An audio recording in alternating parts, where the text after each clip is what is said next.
Hi, I'm Amy Eckman, Eastham resident and member of the Eastham Select Board since 2008. For over a decade, our community has come together to protect something truly precious, our water. It's not just a resource, it's the very heart of our town, sustaining our families, our environment, our way of life, and our economy. Since 2005, when we conducted our clean water study, we've worked hard to understand, plan, and take meaningful action to keep our drinking water safe and preserve the health of our ponds and estuaries. We're proposing a collection and treatment system to, number one, improve our groundwater quality, number two, remove nitrogen and nutrients from our freshwater ponds and our saltwater estuaries, and number three, to be in compliance with state regulation, federal regulation, and legal administrative consents. This clean water study has guided us on this journey. And since, we have constructed a public water system while all along planning for future wastewater infrastructure in town. Traditional sewers are an important piece of this puzzle. We've explored many different techniques over the past 20 years. We've investigated enhanced IA systems, layer cake systems, permeable reactive barriers, shellfish aquaculture, stormwater mitigations, and of course a collection and treatment system. And what we found is that we need a small collection and treatment system to appropriately mitigate our nutrient load into our estuary. As a reference, a standard Title V reduces nitrogen to 35 milligrams per liter. An innovative alternative system, also known as an IA system, removes nitrogen to 19 milligrams per liter. Some of the newer enhanced IA systems can reduce the nitrogen to 10 milligrams per liter, and a collection and treatment plant can actually reduce the nitrogen to 3 milligrams per liter. And that is the only way we can be in compliance with our TMDLs. I understand that connecting less than 800 properties to a traditional sewer system may seem like a limited action to take, but it really is part of a larger regional collaboration that we have with the other towns. For instance, as we move to clean up Salt Pond, then Orleans has, a few years ahead of us, has already started to clean up Town Cove and the estuary, Nauset Marsh. So we're working on this together. 10, 15 years from now, we'll do another piece. They'll continue to do their piece. And all together, we will get the most benefit for the cleanest water. The town is doing phase one by attacking the area that, in any scenario, we know needs to be attenuated and managed to reduce nitrogen, is actually the right and smart way for the project to proceed. Each individual action taken by the town, whether it's this wastewater management project, stormwater controls and other portions of the town, combined with things that are happening with the other towns with whom you share this watershed, are all going to add up piece on piece on piece to reduce nutrient loading to the point where we begin to see a reversal in the decline of water quality. This plan is growth neutral, as required by the state, and we're building it to mitigate the damage done to our environment and for sustainable development that would already be allowed under current zoning bylaws and health regulations. Common concern we're hearing is that a collection and treatment system will bring about an overdevelopment in town. As part of our SRF funding, we are bound to have a nitrogen growth neutral regulation or bylaw that applies to the town.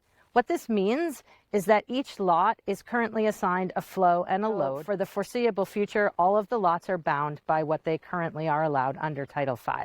This does not equal overdevelopment or an overgrowth. Nauset Marsh, where my grandchildren love to kayak, and my hope is that their grandchildren will love to kayak here too.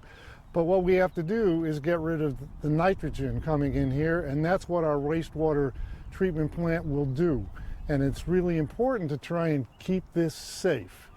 But you know, if we vote no, it's even worse, because we're going to have to start putting in innovative alternative septic systems, many of us, in our yards. Even if every home in Eastham did that, we would not pull out enough nitrogen to save Nauset Marsh.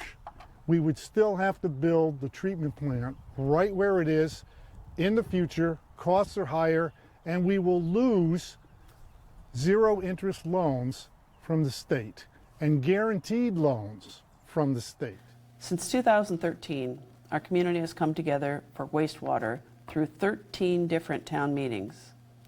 And in 2023, thanks to your continued support, the town took an important step by funding just under $6 million the design of a new wastewater treatment system at the DPW, a critical part of protecting our water now and for future generations to come. I assure you that the town, that'd be the administration, along with those committees, spend countless hours analyzing the cost of these projects. And I am comfortable saying that the proposal that's in front of you now is the best we're going to see for the taxpayers of this town. If we learned anything from water, was that waiting wasn't an option. In fact, that delaying improving the water situation cost us about $125 million that we're still paying for now. Over the past several years, the Finance Committee has been working with town administration. We've been carefully planning a town-wide wastewater system, and we've been focusing on how to get the lowest possible funding costs, as well as when is the best time to do this. And we believe that time is now. Given that this project is a necessity and will ultimately be done, the time to do it is now. It's never cheaper than it's going to be right now. The financing that's available to the town, the choices the town has made on how to fairly allocate that cost across the full range of the tax base is to the greatest possible advantage to the most number of people paying into the tax base in the town of Eastham. Future funding is going to become more scarce and more competitive. The town of Eastham's project came in the top 20 of all projects across the Commonwealth. There's no assurance that if the town passes on the money this year, that the same level of attractive financing with the level of principal forgiveness that this project currently has is going to be available in the future. Still, even with the incentives that the state is giving us, it's expensive, and we know it's expensive. But we are absolutely committed to helping residents pay for this. That's why we're doing the community-wide solution. That is why after we go out to bid, we will have some other options perhaps to offer residents who can't afford to pay. But it's important to note that our state representatives and senator have made great strides to try and get us extra incentives for this project. And one of them is an $18,000 tax credit. So you will be able to get 60% of the hookup costs paid for by tax rebates. The other 40% is what we need to help you worry about. And that's where the Aqua Fund comes in with 0% interest, our community fund and our sewer and water hookup fund. And we have a good track record from water. Okay, when you voted to approve water, you did not vote to approve free hookups for everyone in the mandatory area. But after we went out to bid and we noticed the contract prices were coming in okay, the select board made that policy decision to connect all the residents that were in the mandatory area for free. We can't promise you that on this one, but we will do everything possible to help you manage those costs. It's about protecting our environment, our groundwater, our ponds and beaches, the natural beauty around us, and the future of Eastham and Cape Cod. As a member of the Finance Committee, I can assure you this is financially sound. As a resident of Eastham, I believe it is absolutely necessary. This vote isn't just about pipes and infrastructure. It's about safeguarding the community we all love. It's about trust, responsibility, and coming together to make the best choice for Eastham's future. If we as a town choose to do nothing, we're going to continue to see further degradation of our estuaries and our freshwater bodies. We're going to continue to see elongated and increased beach closures, shellfish closures. We're going to see more algae growth, more harmful algal blooms, more cyanobacteria. We're going to have more bacteria in our water bodies, which will prevent us from being able to use them as we do today.